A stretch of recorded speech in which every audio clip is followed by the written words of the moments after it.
to the Talk with Olyaaman. Today I will present to you a diary of a hospice nurse, and we will talk about things that do matter, things that we all crave for, consciously and unconsciously.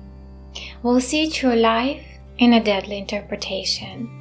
I will be reading the extracts from a diary that combines human unfulfilled dreams, last painful regrets, and agonizing pleadings. The protagonist in this particular story is a lonely person. No one comes to visit him. This unfortunate being is very weak, and there is no hope of escape from death. But there is a little time left, enough to respond to a question that the hospice nurse asks before the end time comes. Now, let us imagine a hospital bed and two people in deep conversation. I will start reading the diary. The nurse asks, "Martin, you are dying. You don't have a lot of time left, but it is enough to think about someone you care about. This is a pen and a paper. If you have something to say, go ahead. I promise to deliver your message." Martin starts to laugh convulsively, shaking all over. Tears are streaming down his cheeks. The nurse can see the pain creeping down his throat like a venomous snake, with the only hateful desire to bite the heart, to make it bleed. In a way, it is a beautiful experience. A handsome man with thin lips that never smiled and gray eyes that never showed pity or compassion. This person is transformed into the naive boy he once was, the boy that used to believe in love and remember how that feeling could rejuvenate and heal. He responds, "Nothing, listen, nothing came easy for me in this life. Everything I have I needed to fight for, gnaw out like a mad dog, breaking the teeth and trying to chew through all obstacles on my way, human or material. I didn't care, and you know what? I buried my claws deeper in the human flesh rather than other things, and I enjoyed it. But everything I thought worth fighting for was irrelevant, the mere fog that is fading away at the sight of a brighter ray of the sun. Running in fear of non-existence, it is all. The houses I had, the cars I cared so much about, the jewels I traded for pleasure to possess another beautiful face, sensual body, and empty eyes. All of it was nothingness and left me when I went broke." Martin sobs, hiding his face in his hands. A moment of meaningful silence. I love this shared minute of wisdom. I never interfere. I let him experience this ocean of new feelings, wave after wave, until his lungs can take this emotional fragrance, inhale it greedily, viciously. He continues, "I've lost everybody who cared about me, everybody who I thought would be ever present in my life by some weird universal law and without any effort on my side. Am I the only one who makes such a mistake? I traded a life for soulless. They needed me, my love, my attention, and my time, the most valuable things I never shared with my family. Then I thought it was too late. No, I didn't. It is a lie. It is easy for me to make false statements. It became my nature. The truth is, I was too proud to ask for forgiveness, too arrogant to make the first move, and now I'm alone. They would have been beside me right now if I had been with and for them before. No one is going to miss me, no one. I have nothing to write down on this paper because there is no one you can deliver it to. But you see, Martin dictates and I write. He was obsessed with such a common sickness of possession. He thought luxury can substitute him the warmth of loving humans. Every new object he obtained was draining his soul, making his heart numb, tough like a stone.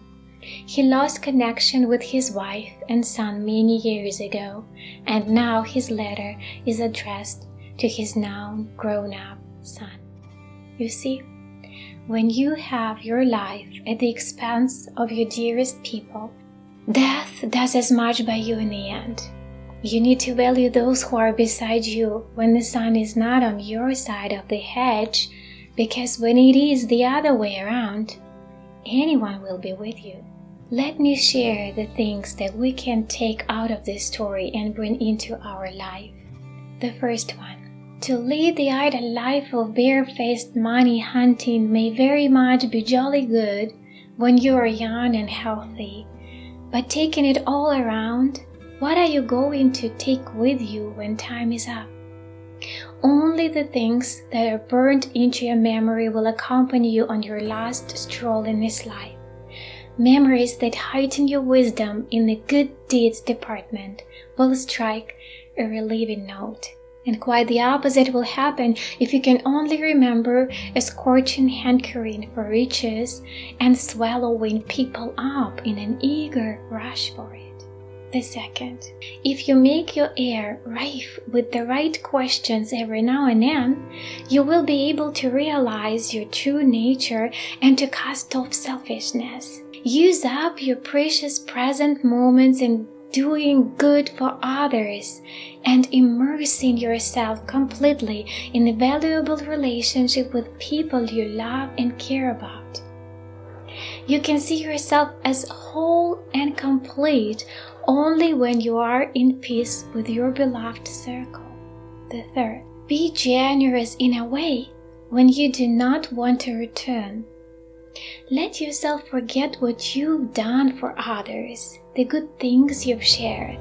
This way you will never miss love because you won't be expecting anything in return. You'll be doing things without selfish thoughts. People whom you love and who love you, your family, parents, spouse, and kids, they should be the cynosure of your eyes. This way your life will be a great masterpiece, always looming on the horizon. The fourth, there are many wars where you are marching with the flag of success, recognition, and money. Those are of no true importance, and nothing is left. If only those are present and emotion and lack is reigning in your heart.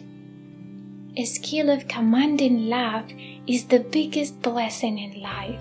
To acquire it is very likely to prove a Herculean task, much harder than to become a millionaire many times over. The fifth, your little meaningful moments should become a perfect byword in your life. Schedule a confessor time in your day. Protected from prying eyes by the leafy screen or comfy walls, pay a deserved homage to your thoughts about life and death. Negative the idea of selfishness completely during this time. You will feel that ultimately we all love the same things royally: kind blood relations, dear caring friends, and innocent creatures. The last one. You are barking the wrong tree if you allow yourself to repent the old times. To change what's already been done is plumb impossible, and you know it perfectly well. When you feel that these thoughts of the painful past come over you, enjoin silence on them immediately. You should woo only favorable images, the recollections that make you feel good. To finish this video, I went with the following words. Many people strive for material advantages of this world with more love of display than good, kind inclinations. The riches may literally vanish into the thin air, and you will be left only with people you've managed to cherish and memories you've managed to create. Do not let yourself live in a mental fog made of false life values. Do you perceive the terrible gravity of such existence?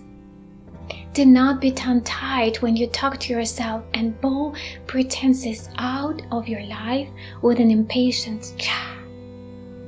The words of kindness and love should occur throughout your self-conversation with the regularity of a leitmotif, and in the nick of time you will feel yourself the richest person in the world.